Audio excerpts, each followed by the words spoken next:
for question 8, it asks, I said birth weight is mainly governed by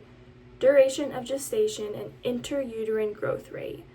Which of these two or both are most likely causing a decrease in birth weight for babies born at high altitude? Explain. So between these two variables, the one that is causing a decrease in birth weight in babies born at altitude is the intrauterine growth rate. And that's because for the duration of gestation, it was very similar to babies born at altitude to babies born at sea level. So the main reason causing the lower birth rate is the intrauterine growth rate. And overall, why that is what's causing a decrease in the weight of babies being born at altitude is because there is less oxygen being delivered to the baby and therefore less O2 and nutrients given to the baby to help them grow. And how that happens is through a few factors. The first is that the percent blood to the uterine artery is decreased in pregnancies at high altitude, and that's because when there's already less blood going to the uterine artery at altitude, and so when an individual becomes pregnant, the percent of blood going to the uterine artery is less than the percent of blood going to the uterine artery at a pregnancy at sea level, and so that means that less blood is going to the uterus and placenta, and therefore less blood to the baby, and overall that means that there is less oxygen going to the baby. Also, there's an increase in the percent blood given to the external iliac artery, and that means that more blood is going to that artery, so therefore less blood is going to the uterine artery.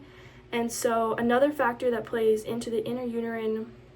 growth rate, leading to a decreased birth weight, is that the cardiac output in in pregnant women at altitude is lower, so therefore less blood is being pumped throughout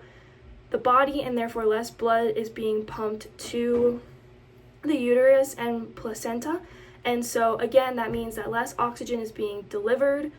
through the blood in the uterine artery, and therefore less oxygen and nutrients given to the baby. Another factor that plays into it is the total vascular resistance is higher at altitude in women that are pregnant and just in general, and that overall leads to an increase in vasoconstriction. And how that happens is that in a pregnant woman, vascular endothelial growth factor and placental growth factor are both still released, and those bind to the placenta, telling the placenta to release telling the body to then release nitric oxide, which then leads to vasodilation. However, at altitude, there are also reactive oxygen species released, which are damaging molecules that occur at high levels of stress being placed on the body, and so that leads to less nitric oxide being released and having less of an effect. So that means that there is a little bit more vasoconstriction and a little less vasodilation, which means that it is harder for blood to flow through the body, and so therefore harder for blood to flow through the uterine artery, and so again less oxygen being delivered, and further less oxygen being delivered and less nutrients being delivered to the baby. And so fetuses are smaller because the intrauterine growth restriction due to a decrease in the uteroplacental oxygen delivery. Like I said, with the vasoconstriction, with the lower cardiac output, with the less blood, it is harder to not only get the little bit of blood to the uterine artery, but it is also there's also less oxygen being delivered through the artery to the baby. And so that means the baby is getting less oxygen nutrients to help them grow, which leads to a decrease in the birth weight. And also because there's an increase in that vascular resistance to blood flow through the uteroplacental system, that it is hard for blood to travel through those arteries because it's facing that resistance. And so again, less oxygen can get to the baby and less nutrients can get to the baby. So overall, the factor that plays a role in the decrease in birth weight in babies at altitude is the intrauterine growth rate, because of a decrease in cardiac output, an increase in total vascular resistance leading to an increase in vasoconstriction,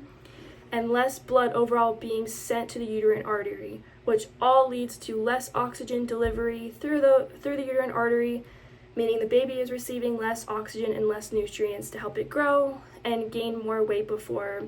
being delivered, leading to babies at altitude being born at a lower birth weight.